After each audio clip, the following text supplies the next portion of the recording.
Hello, everyone, and welcome to our second webinar in our orientation series. This is Brightspace Essentials, Mastering Your Online Learning Platform. I'm Angela Francis. I'm the Assistant Dean of General Education and First Year Experience. I'm joined by a wonderful, small but mighty group. Many of you are already familiar with my partner in crime, Emily Jennings.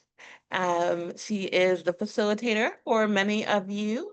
And then from the events team, we have both Molly and Bosina.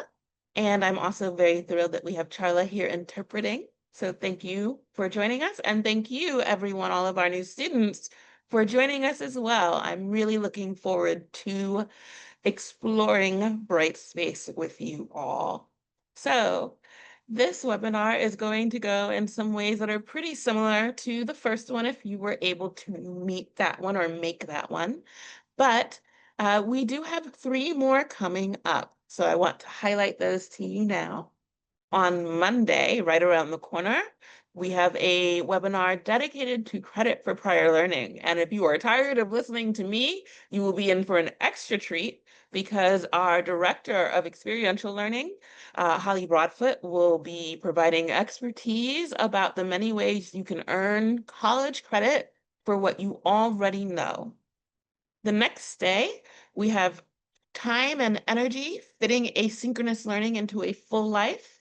So one of the things you all are doing in orientation is thinking about how to fit all of your coursework, those 9 to 12 hours per week per course, into what I am sure is already an extremely full life. The purpose of this webinar is to think in terms of more holistic frameworks and not only, but also individual tools that can help you do that. With a focus on free tools, because I don't know about you, but my favorite price is free 99. And last, we've got Start Strong resources to help you thrive at CUNY SPS, where we will have people from across the school available to answer some questions. And so keep an eye out. We'll be asking you what questions you have during orientation so we can make sure that we provide some answers to at least some of those, if not in orientation, then during that webinar. Then just some general information.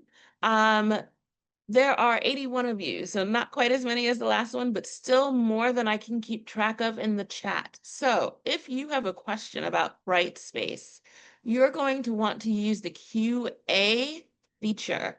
If you don't see it like you do on the screen, what you might be seeing all the way on the right of the Zoom bar is something that says more with 3 dots. And if you click that, you should have access to the QA option there. So if you have questions about the topic of the webinar, you'll want to ask them there. I will periodically be checking, and Emily, as well as other members of the team, will also look there as well if there are questions that are easier answered in text form. If, however, you stop being able to hear me or see Charla or see what I'm showing you on the screen, that's something to put in the chat because the rest of the team will be looking there. And if necessary, will interrupt me so that we get things back on track or will help you troubleshoot. So what are we doing? Essentially, I am running around Brightspace today while we have organized orientation for you so that you are getting a low stakes opportunity to explore Brightspace without needing to worry about also learning the contents of the courses for your degree. Sometimes it's just easier if you can watch someone navigate a site. So that's largely what this is. And this is also an opportunity where I'll show you some of the things that I have found useful, and you can ask some follow-up questions and that kind of thing. So we will talk about and look at logging in, exploring the college homepage, your course homepage, thinking about announcements and instructor profiles, looking at content, navigating discussion posts, submitting discussion posts and other assignments, tests and quizzes, grades, and tips for the semester. And if at the end we have time, After we look at the Q&A, I will see if I can't show you a couple of things such as a live site, or if there are other questions, navigate in those directions. So there's already some questions in the QA. Okay. So I'll be able to handle those at the end, or Emily, you might be able to handle some of them. But I will say, do we have to do them? You have to do the orientation assignments in order to complete orientation. If your question is, do I have to complete orientation? And you think you have extenuating circumstances, you're going to want to email us at the orientation@sps.cuny.edu email address, and include your EMPL and your major, and we can look into that for you. All right. And yes, we will indeed make this recording available for viewing later, because one time is rarely enough. So with that, that makes it time for a demo. So I'm actually going to navigate right on over to the cuny.edu homepage. This is my favorite way to log in, not just to Brightspace, but to many of the core applications or websites you'll need. So I prefer to go to Login, and if you hover, you can see not just Brightspace/Blackboard, but also CUNY First, and DegreeWorks, as well as Transfer Explorer. Those four are very useful tools. DegreeWorks helps you see how your credits are filtering into your progress toward your degree. Transfer Explorer helps you think about how courses from various unis transfer across one another. Blackboard, or rather in our case, Brightspace, you obviously know about. And I think about CUNY First as being where you would go for many of those offices in a face-to-face or in-person campus where you want to work with the registrar or find out information about any holds on your record. That would be here. Either way, when you click one, and in this case, we'll say you clicked Brightspace and Blackboard, for now, it will bring you to this page. I expect that this will change during the semester. This is here because right now some CUNY campuses are indeed still using Blackboard. When you click Login to Brightspace, it will bring you to the login page. That's where you'll put your single sign-on. So that's first name dot last name, the last 2 digits of your EMPL ID, spelled EMPL ID, and then at login.cuny.edu. And that same login address will take you to all of those apps or web pages I told you about. In this case, though, it will land you on the Brightspace homepage. So a few quick notes, because I know this makes people nervous, and I mentioned this in our welcome webinar. So just in case you weren't there, or in case you're still feeling a little bit nervous, if when you hit this page, you see information about a prior CUNY campus that you may have just graduated or transferred from, that's completely normal at this point. Likewise, you'll see that I have a whole bunch of courses here right now. You should not expect to. You will see and have access to your courses the morning of the first day of the semester, generally by 9 a.m. If 9 a.m. hits and you don't see your courses, you can email the orientation team and we will investigate why. If you are feeling very, very nervous about the fact that you don't see these courses here right now, you can actually go ahead and log into CUNY First and check your registration there as well. But for now, I just want to highlight it's completely normal not to see your fall courses, so please do not worry about that. So I want to show you a couple of things here, because when you click on the name of the site, it will bring you to the home page. Now, I am not a student. which means I'm about to turn on a mode where I impersonate a student. There will be some things that are a bit different. I will do my best to highlight those to you so you don't worry about them. But I just wanted to highlight that I am not going to have exactly the view you do. So all of your home pages and all of your courses will be organized basically the same way. Your announcements will be posted here. And you can also, if it suits you better, click the name of the announcement and see it on its page by itself. And announcements get posted in order. So right now, this site, for example, is only showing one. But if you were to go to the other orientation homepage and go on this page, you would actually be able to see all of the announcements, or well, up to 20 in order. That said, professors do often email announcements to you. However, I strongly suggest that at least once or twice a week, you just make sure by looking at this page that you haven't missed anything. We know you might be getting a lot of emails, particularly if you're enrolled in multiple courses. We don't want to risk you losing track of important information about a deadline, an announcement, or an opportunity. So please do look. And I know this got asked last time. These announcements get sent to your CUNY email address.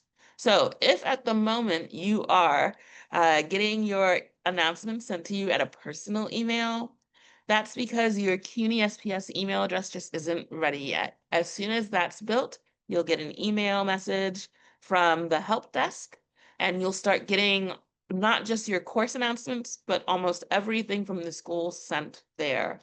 So you really will want to make sure that you are checking that email regularly. We tend to suggest, if at all possible, to do it daily, but at minimum, I would say 3 to 4 times a week. If at any point you want to go back to the course homepage, well, you can click the course home. However, if you want to get out of your course, you're going to want to click the little house up here. So my house, or in particular, will get you back to the Brightspace homepage, where you can then enter another course if you would like. So going back into the site, and let me just make absolutely sure I'm still impersonated as a learner. All right. So you'll notice I am in a different site than many of you are in for orientation. That's deliberate because I want you to be able to see just how similar courses are across or compared to one another. So you'll see, just like in the orientation you're in now, announcements located here on the left, information about your facilitator or your instructor here on the right. Underneath that, you've got a list of weekly modules. And remember, you're not going to always be able to see all of them at once. So, for example, there's one that's hidden here that is going to appear for these students day after tomorrow, and it will appear right here. So whenever you are in doubt, this is why it's super important to keep an eye on your syllabus, because remember, sometimes these courses are set to open a module at a time, which could be a week. It could be several weeks as well. Underneath that, you'll see work to do. So this is work that I, as a learner, haven't done yet. So this is where I can see some assignments and information about the calendar. An important note about due dates in both of these places. Assignments only let us list one due date. So, for example, for a discussion board, in many courses, that'll be on a Sunday. However, it's important that you go to the prompt on the discussions and you look at the requirements for the week in each module. I'll show you how to get there, because many courses actually have a midweek deadline. So for example, make your posts on the discussion board by Wednesday or Thursday. Come back and provide comments to 2 peers by Sunday. And if you were to just look at this deadline, you would be late with making your post. So please don't just go by this. Make sure you look at the instructions, particularly in the first couple of weeks of the semester. In terms of navigation, there are a couple of areas that you can navigate. So of course, you can click on content, And this will bring you to a page that is guessing where you left off. So you can see it started me at learning asynchronously at CUNY SPS because that's actually the last page on this website I had open. You can see it's not the last page I completed. I did everything in Start Here. I haven't done everything in Navigating Brightspace. It's telling me with these numbers how many topics, so that's these, I have remaining in an area.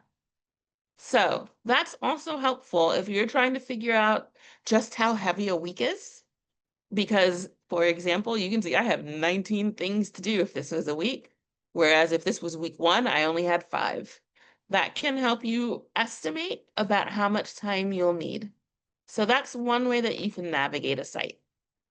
Going back to Course Home, you can also navigate the site by just choosing the area you want to go to. So if I wanted to return to Start Here, I could just click that, and here I am.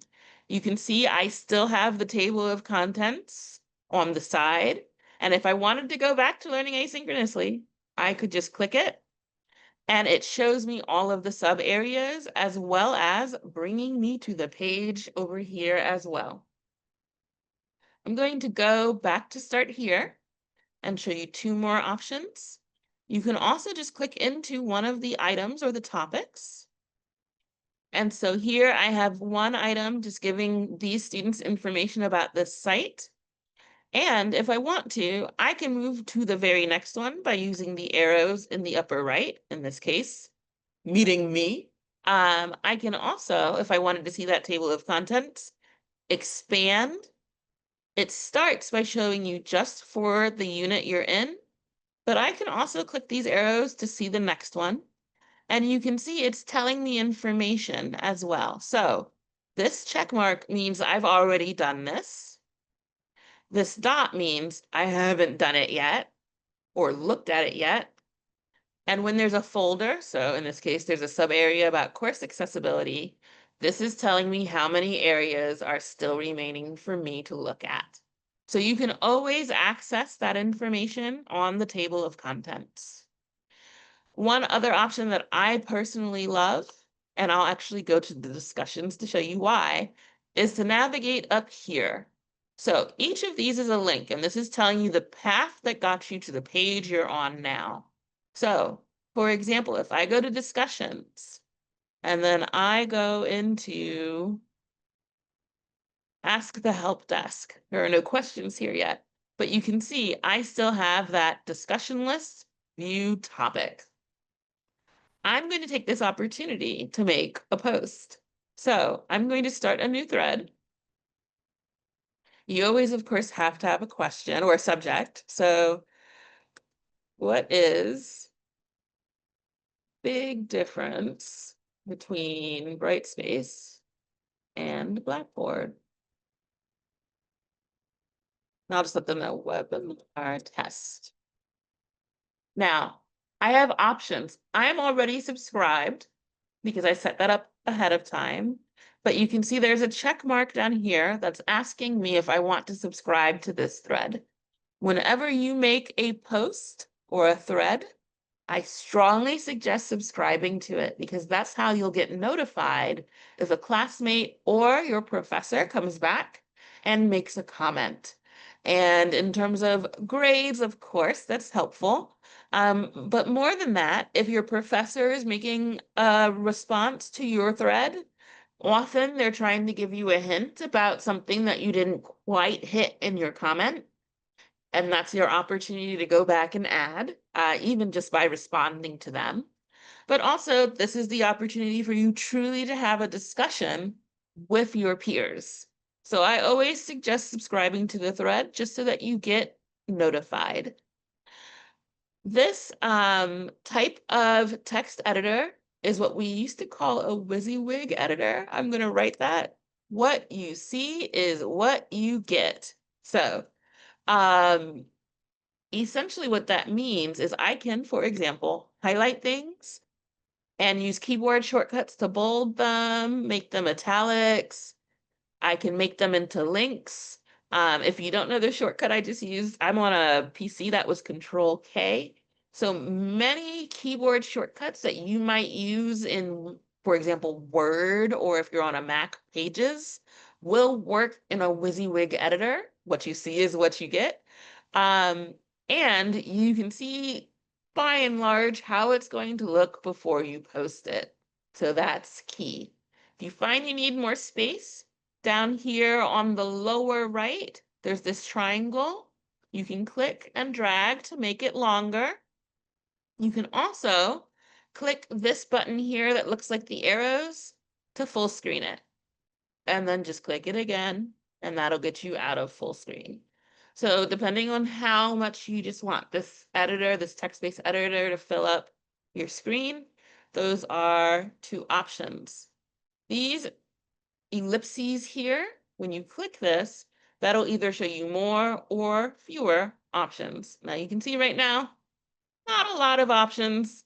It's not really hiding very much, but there will be times where there may be even more. So it's always a good idea just to click so you know what's available to you here. The key things that we tend to suggest that you remember how to do, of course, what I showed you. So bolding, and you can see you can also just click the buttons. So I'll italicize this. And there you go. This here that looks a bit like a chain, this is how you can add a link. So it'll give you options to different types, and you'll want to click link again, and you can add a link this way. This is a lot of clicking. So the other option really is to type the text that you want to make into a link, highlight it, and you can either, you see I have this sort of menu that's popped up. I could click this button here. It's the same one as up there. Or once again, I can use a keyboard shortcut, so Control K. And you can see it's that same pop-up here. If I had wanted to insert a different type of link, I could click Insert Quick Links, and I'm right back to that window. The thing to remember is you always want to keep the HTTPS at the top, at the front. Otherwise, your link will not work.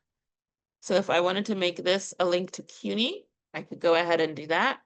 Since I highlighted the text, it already has this filled in. I want to keep it to open in a new window. And when I say insert, you can see it's blue now. And when I hover over it, it's actually a link. If I click on it, I can see it's a link. Click here to go to it. Click here to edit the link. And click here if I actually didn't want this to be a link at all. So I find that to be the easiest way to do so. This may be useful to you in your posts. There are other types of things that you might need to add. So if you look here toward the middle of the icons, there's an insert image icon. When you click on that, it'll give you a couple of options. So URL is an option, of course.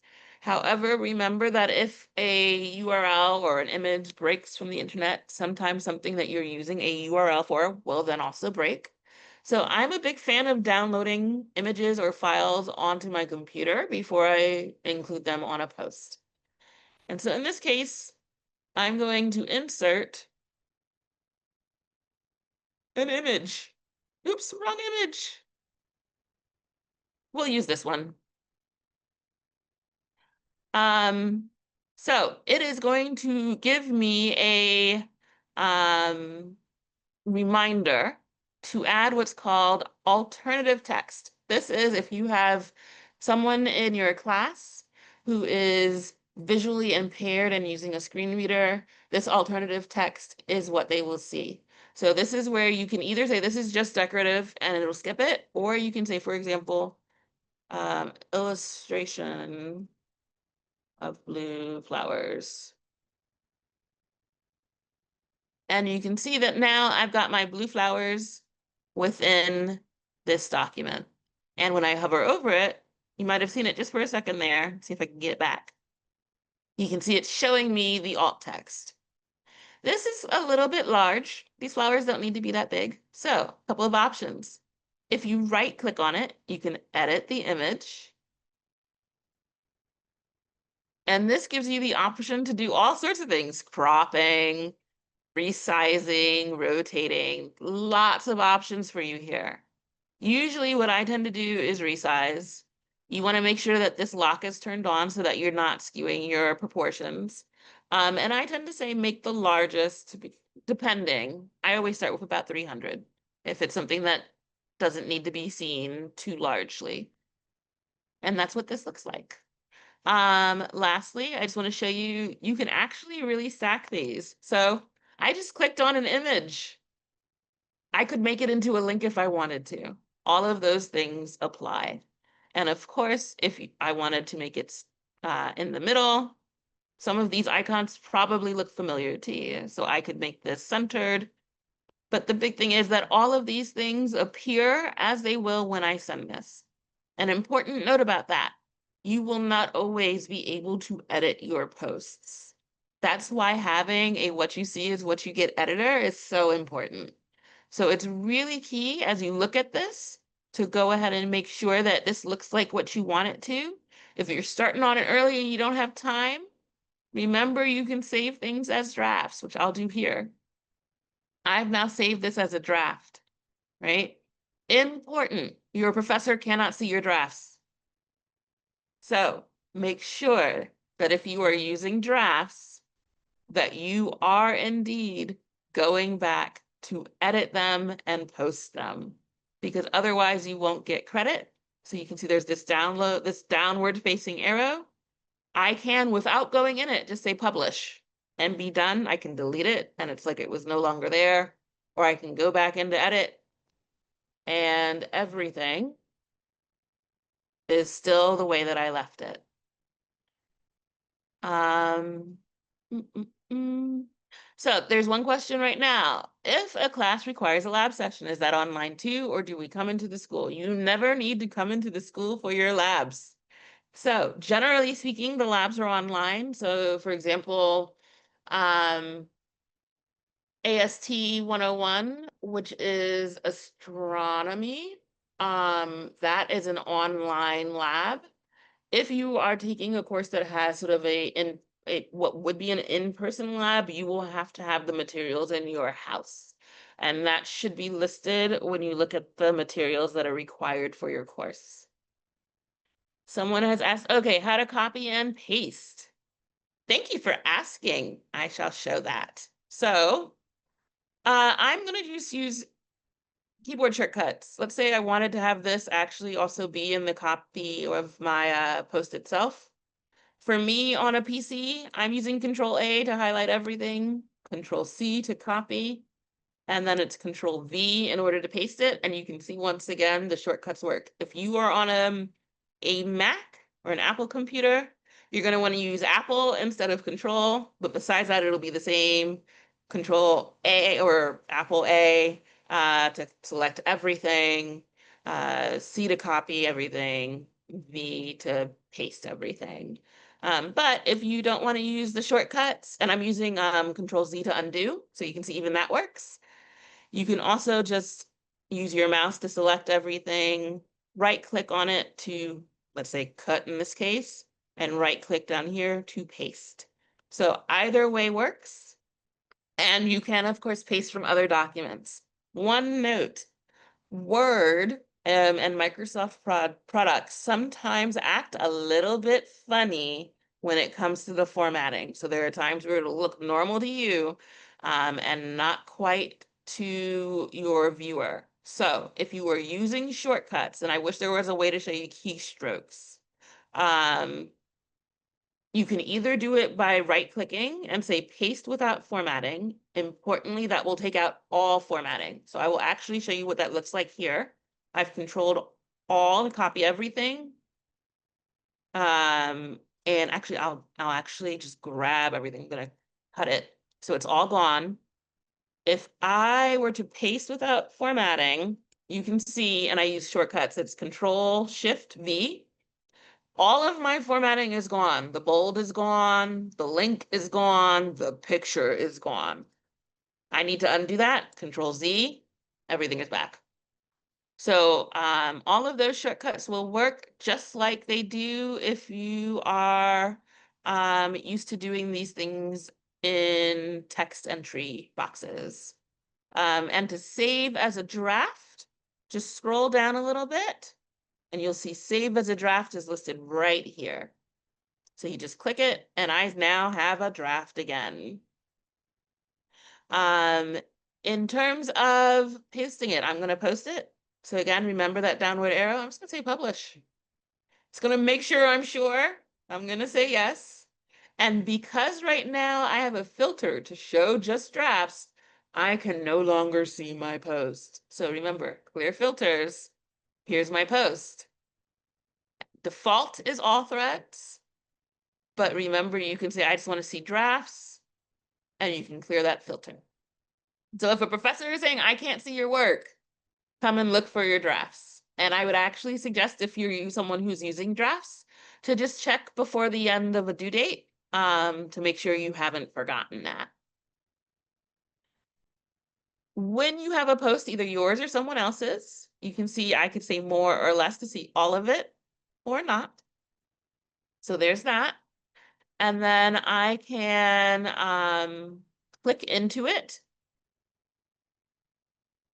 And you can see I have a whole different view. These here, these are actually the files that I've uploaded. So I don't even need to click these because we can see them. But this is where you'll go to reply. So I'm actually just going to reply to my own thread.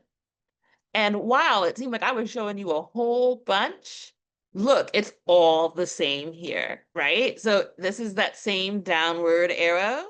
This is that same full screen.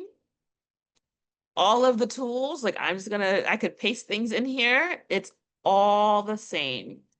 So I want to highlight, once you get used to this editor, you're gonna see it in all sorts of places.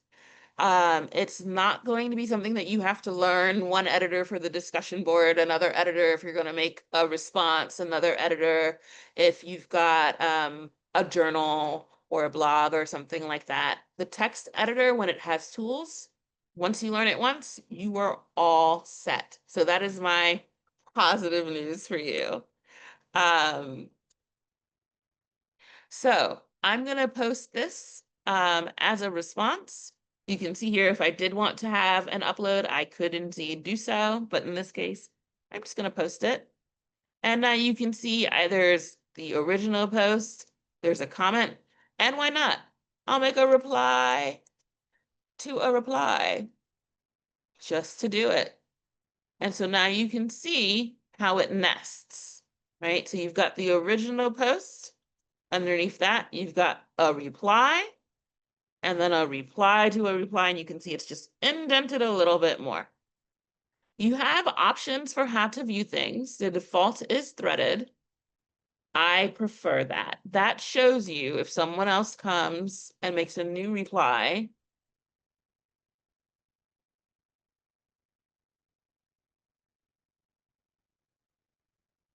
you can see now there's two first level replies, and you can see that second level here. If you use social media like Reddit, very similar. I see there are a bunch of questions. Let me see what they are real quick. I understand why this might make some people feel nervous because it is a lot, but that's why we start orientation 2 weeks early. There is no harm at all to going to, for example, an orientation, the cafe, and saying, I'm just making a post to play around, and just play around here. That is the entire point of orientation. And both Emily and I are here to continue to answer questions. So not only will you be able to view a recording of this, not just during orientation, but after, but not just during orientation, but after that, you can also come and ask us questions about how to navigate Brightspace. I'm so used to saying Blackboard still. So please don't be nervous.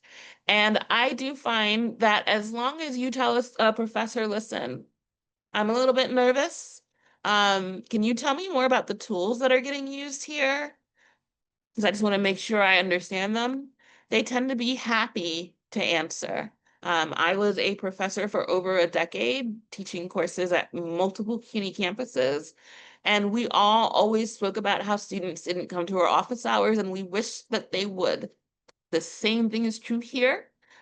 You can send your professor an email. You can also come to their office hour, which will be listed about them in the course site, and ask them not just content questions, but I don't understand how to do this type questions. So again, if you're feeling nervous, that's natural, it's new, but that's why we're here. And trust me, you are not the only one. I was feeling a little bit nervous about doing this webinar, so it's completely natural. I see someone is mentioning that they're having trouble creating a post to type. So if you're having an issue like that, that's something where you can actually send us a screenshot in the email. And if Emily can't, she'll escalate it to me. And I will do my best to give you information on how to do what you're looking to go ahead and do. All right, so I'm going to actually be able to move through the other types of tools in Brightspace much more quickly because you now know how to do actually the key things. You just need to practice them. So I want to show you a couple of other things. Now remember, I can go to the course home by clicking, well, course home. So I'm going to go ahead and do that. And then I'm going to decide, let's go to learning asynchronously. And you can see how much easier it is. Once you start navigating these sites, you start getting used to it. Like, what? This is a 2. So I know there are 2 things I haven't done within discussions in Brightspace. And I can click it to go there. And I can look on this side menu and move to the next. I'm going to go to taking quizzes and exams. So remember, you can click onto an item, review the materials, click on those arrows, and eventually, as you continue going, you hit an activity. So here I am, I've hit the quiz. So key thing to remember about quizzes. If a quiz has a time limit, so for example, you can only take this for an hour, it'll be listed here. If it has a number of attempts that you can take, it'll also be listed here. The due date, likewise, right? So I can see, looking at this information, I can take this quiz however many times I want to. And I can see the instructions and what to do there. Now I believe this is going to be one of those times I have to actually leave the learner view. So you're now going to see this as a professor. Welcome to a behind the scenes view. So you can see here's that extra unit, because since I'm not truly a student, my view of quizzes is different from yours. But you will have a button that allows you to go into the quiz. And what you'll see is a start quiz on the bottom. This is what quizzes look like. So here's the key thing to remember. 2 key things to remember. 1, if you're working with multiple choice or multiple answer, true or false, things like that, Brightspace will actually, it has the capacity to grade instantly, which means you may get your points right away. However, if you are taking a quiz that, let's say, has 80% are multiple choice questions, and then 20% is a short answer, you are not going to get that short answer question graded right away. I'm mentioning that to you because that means if you get all of the multiple choice questions right, you'll see an 80%. And you just have to wait for your professor, just like you would in a face-to-face course, to grade that short answer in order to see your final score. So if you submit something and you see that some things are text entry, please do not assume that that score that you see is your final grade. Remember, just like in person, your professors need to see and read and evaluate your work. Then you can see here there's a circle, whereas here these are more square-like. If you see a circle, that means that there's just one option. So even if there had been 5 possible answers, circle means you can only click one. The square means that you can select however many answers. So in this case, it's telling us 5. I'm just going to choose 4 because I don't read instructions. But you can see I can pick multiple. With these, the goal is to select all of the right answers and only the right answers. So when you submit this, it is possible that it will be marked incorrect either because you missed the right answer or you selected something that was a wrong answer. And so you can see I'm going to say 2 things that make no sense, none of the above and an above answer. Likewise here, so there's no way I'm going to get that right. And I'll click everything, and then I'll submit my quiz.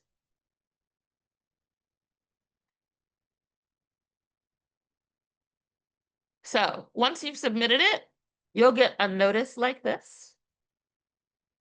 And if it is set to show you the answers right away, you can see all I had to do was scroll down.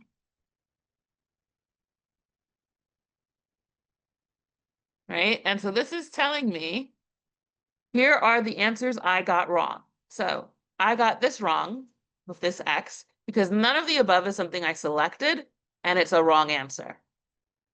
I got this wrong because this is a correct answer, and I didn't select it. I got this right because it was a wrong answer, and I didn't select it. And I got this right because it was a right answer, and I did select it. So that's what this looks like, right? And so you can see that in each case. Let me pause just to check for questions.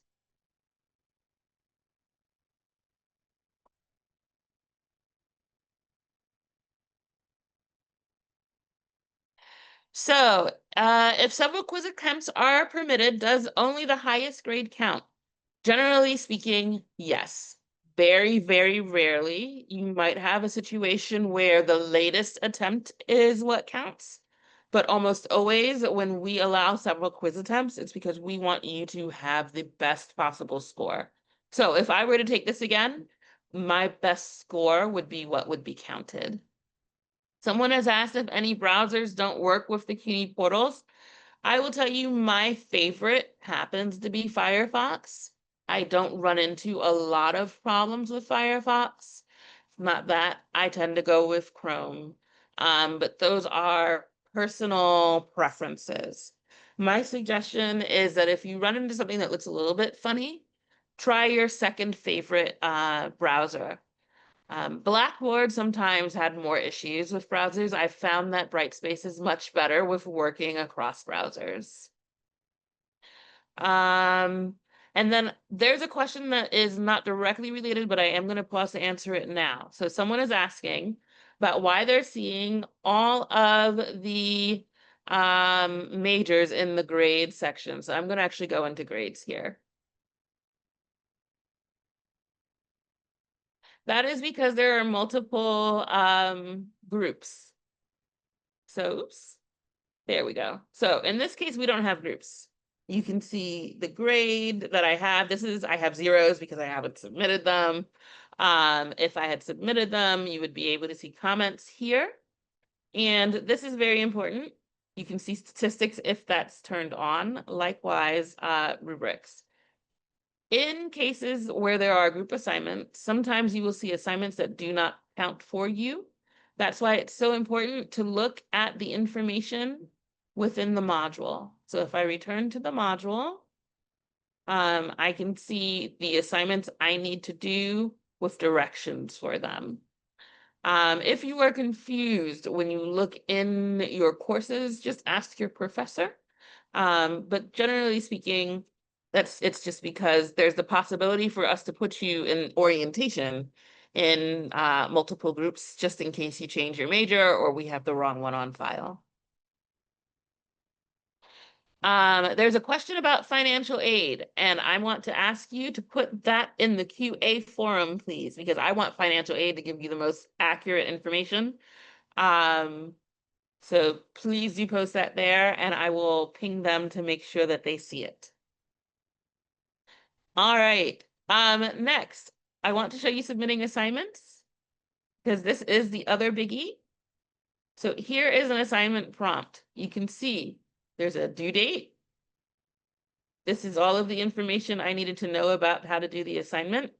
In order to submit it, you just click the name. You will see those same instructions again because we don't want you to miss them. And here's the key thing. While you can see, once again, that same what you see is what you get editor is down here, right? Whenever you are submitting an assignment, unless a professor tells you otherwise, I strongly suggest that you upload a file.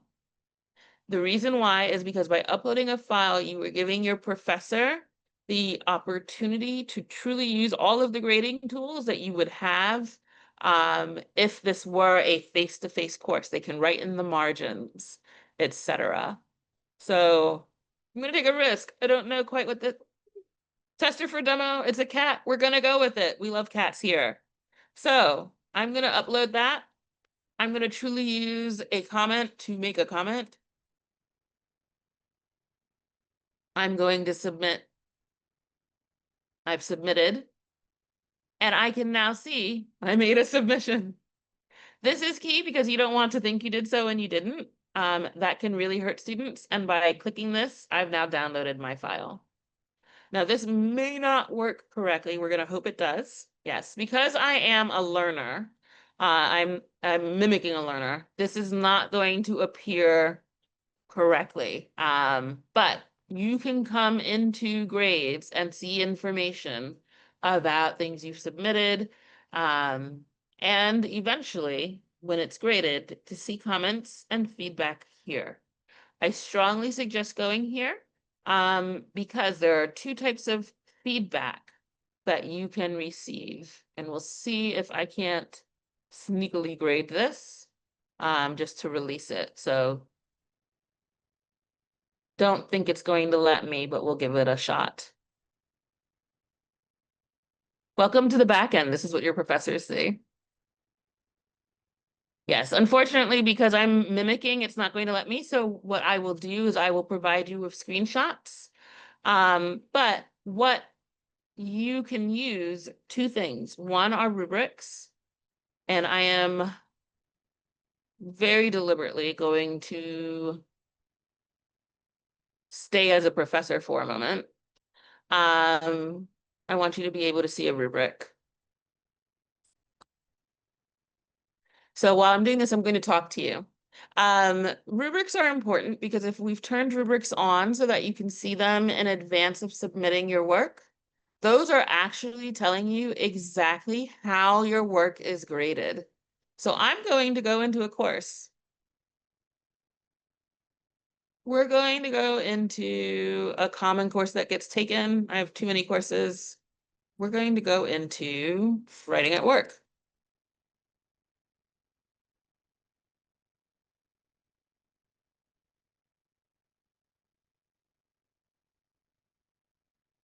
So welcome to an actual course. Now there are no announcements. Oops, this is actually the wrong one. Excuse me. We'll go into a live course. I'll do another search. Essentially, you'll be able to see that these will all look much like orientation does. And I want to show you just what, trying not to bring you into a course that has students in it. I don't want to reveal their work. Okay, so if I go to discussions, you can see the bar, everything looks very similar.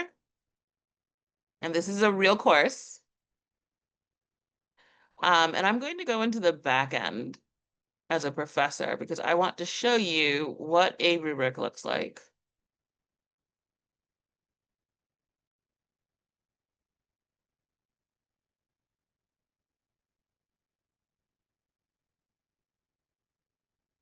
Hopefully I chose a good course to show this to you with. So there's a discussion board rubric. And your professor is actually using this to evaluate your work. So you can see proficient, responds respectfully to classmates' posts, but not completely, could do more to extend or engage with the post of other students. And when we have rubrics turned on, you'll see a grid. And you can often look at these things in order to know just how your work is being evaluated ahead of time. So your professor, when they're grading your work, will literally just click things to score it and will then provide actual feedback. And so that's really important because we want you to be able to look at that in ahead of time. So yes, you do want to make sure that you submit a file or upload a file to submit an assignment.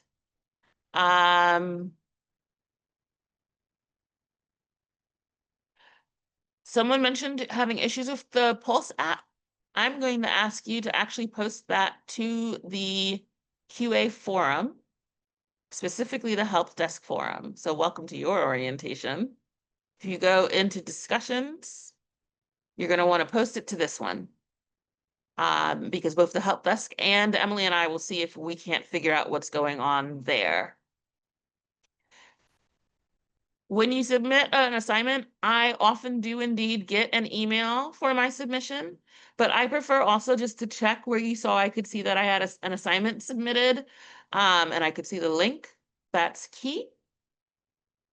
And then I noticed someone is wondering about someone you can speak to on the phone. It depends on what you want to speak to someone about. So send us an email so we know who to connect you to. Otherwise, we will unfortunately connect you to the wrong place. But great timing, because in addition to people like Emily and myself, remember these steps here. So there is a virtual chat bot. I'm like, I don't know how to do something. I can ask here. You can also actually just call a person 24/7 from Brightspace for help. And you can email us. So there are multiple options. Let me just show you some last tips for the semester, just in case these are useful and you have any last questions. So yes, remember, you can get those notifications via email, and that'll be your CUNY email or the app. Make sure you note the weekly due dates. So I mentioned that many classes start on a Monday and end on a Sunday. It's possible you might have one that ends on a Wednesday. So in that case, you're going to want to make sure that you've got sort of your time scheduled by when the due dates are, both that end of week due date and that midweek due date. And those midweek due dates are why we suggest you log in at least twice a week, but ideally 3 times a week into your courses so that you are logging in at the beginning of the week to see what's ahead, midweek to go ahead and do those midweek deadlines, and end of the week to make sure that you are responding to anything that was raised by the professor, engaging in the discussion board, that kind of thing.